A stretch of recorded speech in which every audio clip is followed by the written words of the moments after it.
Sport, tinchlik va do'stlik elchisi. Bu fikr bugun yana bir bor o'z isbotini topmoqda. 15 yoshli sportchi qizning o'zbekona liboslarda 100 kilogramli toshni dast ko'tarib ijtimoiy tarmoqqa joylagan posti yashin tezligida tarqaldi. Ko'pchilik bu yolg'on degan shubhaga borgan bo'lsa, katta auditoriya esa qizning qayerdanligi va bu natijaga qanday qilib erishganligi bilan qiziqdi. Tafsilotlar hozirgi lavhamizda.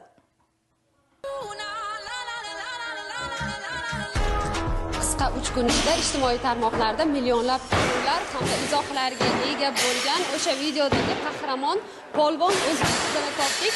Durdona ayni jarayonda ham mashg'ulot bilan bandlar. Assalomu alaykum Durdona. Assalomu alaykum. Jarayonlar qanday bo'lyapti? Yaxshi, a'lo darajada. Musobaqamiz bor Qashqadaryoda, kattalar o'rtasida, kichiklar o'rtasida. Shunga tayyorgarlik ko'ryapmiz. Odatda polvon sifati yigitlarga nisbatan qo'llaniladi, ammo o'zbekning to'maris qizlari bugun bu qarashni o'zgartirishdi.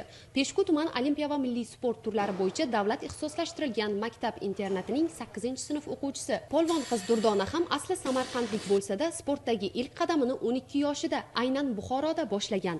Bu mashaqqatli yo'lda esa yolg'iz hamroh uning ustozi edi. Durdona 3 yil mobaynida qo'l ostimda shug'ullanib keladi. Hozirgacha u 2 marta O'zbekiston chempioni bo'ldi va oxirgi marta musobaqasida 100 kilogramm siltab ko'tarish mashqini bajardi. Va hozir yaqinda bo'lib o'tadigan 22-31 aprel kunlarida Qashqadaryo viloyatida ham O'zbekiston chempionati bo'lib o'tadi. Oldimizda shuni katta maqsad qilib qo'yganmizki, O'zbekiston chempionati rekordini yangilab kelishni.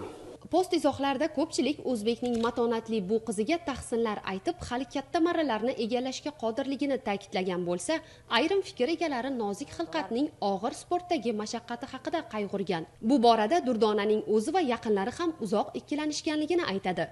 Men trenerimga havas qilib kelganman. Uydagilarim qarshi bo'lishgan bu sportga kelishimga. Fan bo'yicha yoki boshqa sport bo'yicha ketgan. Men shu sportni tanlab, haligacha shug'ullanib kelaman. Meni yoshimdagi kim shu 100 kilogramm toshni ko'tarib bersa, men undan ziyod ko'tarib beraman. Durdona ayni mana shu manzildan turib, butun O'zbekiston yoshlariga o'z tengqurlariga chorlov yo'llagan edi. Xo'sh, natijalar qanday bo'ldi? Talabgorlar bormi? Ha, talabgorlar bor. 100 kilogramm rostdan ham dedi, yo bizni aldadingizmi dedi. Yo'q, haqiqatan ham 100 kilogramm edi. Ko'p kishi aytdi, men sizga o'sha toshni ko'tarib beraman, siz menga rekord qo'yib 105 kilogramm ko'tarib bera olasizmi dedi. Men ha dedim, lekin hozir travma olishim mumkin. Ko'tarib, baribir musobaqada shu kilogramm 105 ni ko'tarib beraman.